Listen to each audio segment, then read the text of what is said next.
Hello friends, आज हम देखते हैं भारत में ऐसे न्यायाधीश जिनके खिलाफ हटाने का प्रस्ताव लाया गया है।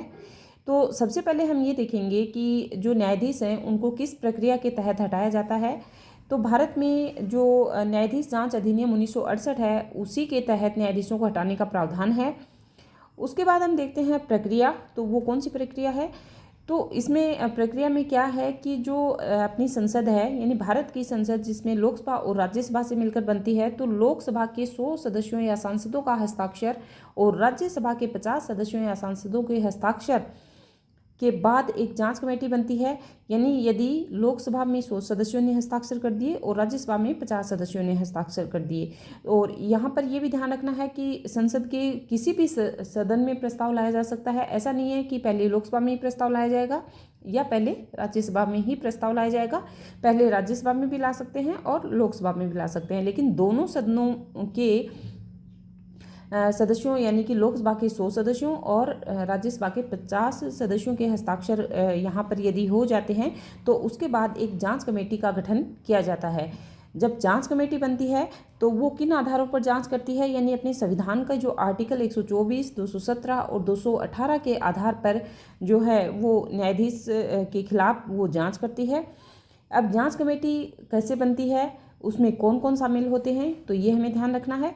तो जांच कमेटी में 3 सदस्यीय जांच कमेटी बनती है, यानी 3 सदस्यीय समिति बनती है, और जिसमें जो है वो एक तो सुप्रीम कोर्ट का वरिष्ठ जज होगा, दूसरा कोई भी राज्य का मतलब हाई कोर्ट का चीफ जस्टिस होगा यानी मुख्य न्यायाधीश होगा, और तीसरा इसमें न्यायविद होगा। और वो कैसे जांच करते हैं, यानी कि जो न्यायाधीश है उसके खिलाफ ये गलत आचरण या अक्षमता के आधार पर उनकी जांच की जाती है। यदि न्यायाधीश इसमें दोषी पाया जाता है तो उसके बाद संसद के दोनों सदनों के 2/3 बहुमत से प्रस्ताव को जो है वो पारित करना होता है, तो अनिवार्य होता है। तो ये हमें ध्यान रखना है। प्रक्रिया मैंने क्या बताया कि पहले तो लोकसभा के 100 सदस्यों और राज्यसभा के 50 सदस्यों के हस्ताक्षर अनिवार्य हैं। उसके बाद एक कमेटी बनती है जो कि अपने संविधान के आर्टिकल 124, 217, 218 के तहत जांच करती है, और वो गलत आचरण और अक्षमता के आधार पर जांच करेगी। और उस कमेटी में 3 सदस्यीय कमेटी बनेगी जिसमें सुप्रीम कोर्ट का वरिष्ठ न्यायाधीश, किसी भी हाई कोर्ट का जो है वो चीफ जस्टिस, मुख्य न्यायाधीश और एक न्यायविद शामिल होंगे। यदि समिति जो है वो जांच के बाद न्यायाधीश को दोषी पाती है तो उसके बाद संसद के दोनों सदनों के 2/3 बहुमत से प्रस्ताव जो है वो पारित कराना अनिवार्य है। लेकिन अभी तक कोई प्रस्ताव पारित नहीं हुआ, उससे पहले ही न्यायाधीशों ने अपना इस्तीफा दे दिया है, तो ये हमें ध्यान रखना है। और अब हम देखते हैं न्यायाधीश जिनके खिलाफ हटाने का प्रस्ताव लाया गया है। तो 1949 से में भी इलाहाबाद के हाई कोर्ट के जो जज थे एस एन सिन्हा, उनको पद से हटाया गया था हटाने के प्रस्ताव के द्वारा ही। तो ये हमें ध्यान रखना है, यानी जब हमारा संविधान लागू नहीं हुआ था उससे पहले भी एस एन सिन्हा को इस पद से हटाया गया है। उसके बाद हम देखते हैं संविधान लागू होने के बाद, तो पहले जो न्यायाधीश हैं वो हैं वी रामास्वामी। इनका कार्यकाल 1991 से 93 था, तो ये हमें ध्यान रखना है, इनके खिलाफ हटाने का प्रस्ताव लाया गया था। दूसरे जो न्यायाधीश हैं वो हैं सौमित्र सेन, इनके खिलाफ हटाने का प्रस्ताव जो है वो लाया गया था। और पहले ऐसे न्यायाधीश हैं जिनके मतलब खिलाफ राज्यसभा में पहले प्रस्ताव पारित हुआ था और उसके बाद प्रस्ताव लोकसभा में लाया गया था। 3rd नंबर के जो न्यायाधीश हैं वो हैं पी डी दिनाकर।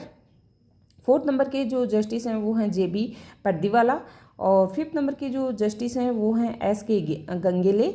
और justice C B Nagarjuna Reddy 6th number के। और 7th नंबर के जो जस्टिस हैं वो अपने 45वें क्रम के जो मुख्य न्यायाधीश थे अपने सुप्रीम कोर्ट के चीफ जस्टिस दीपक मिश्रा, उनके खिलाफ भी हटाने का प्रस्ताव लाया गया है। तो ये भी हमें ध्यान रखना है कि हमारे संविधान में चाहे भले ही वो कोई भी हो, यदि वो गलत आचरण करता है या अक्षमता के आधार पर जो है वो उसके खिलाफ भी हटाने का प्रस्ताव लाया जा सकता है, चाहे भले ही वो किसी भी पद पर आसीन हो।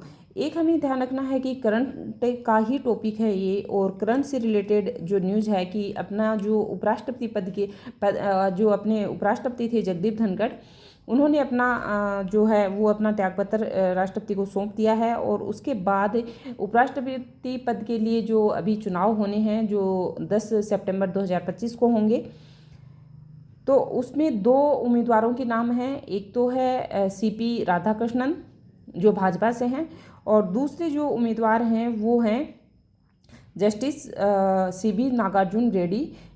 यानी कि एक तरफ तो हैं जो राजनीतिज्ञ हैं ये राधाकृष्णन, और दूसरी तरफ हैं जस्टिस CB नागार्जुन रेड्डी। और ये वही नागार्जुन रेड्डी हैं जिनके खिलाफ हटाने का प्रस्ताव भी लाया गया था, और इन्हीं ने सौमित्र सेन के आरोपों की जो जांच की थी वो भी इन्होंने की थी। तो ये भी हमें ध्यान रखना है, और ये उपराष्ट्रपति उम्मीदवार के लिए इनका नामांकन किया गया है। ओके फ्रेंड्स, आशा करती हूँ कि आज का वीडियो आपको समझ में आया होगा और आपको एग्जाम में हेल्पफुल होगा। Okay friends, thanks.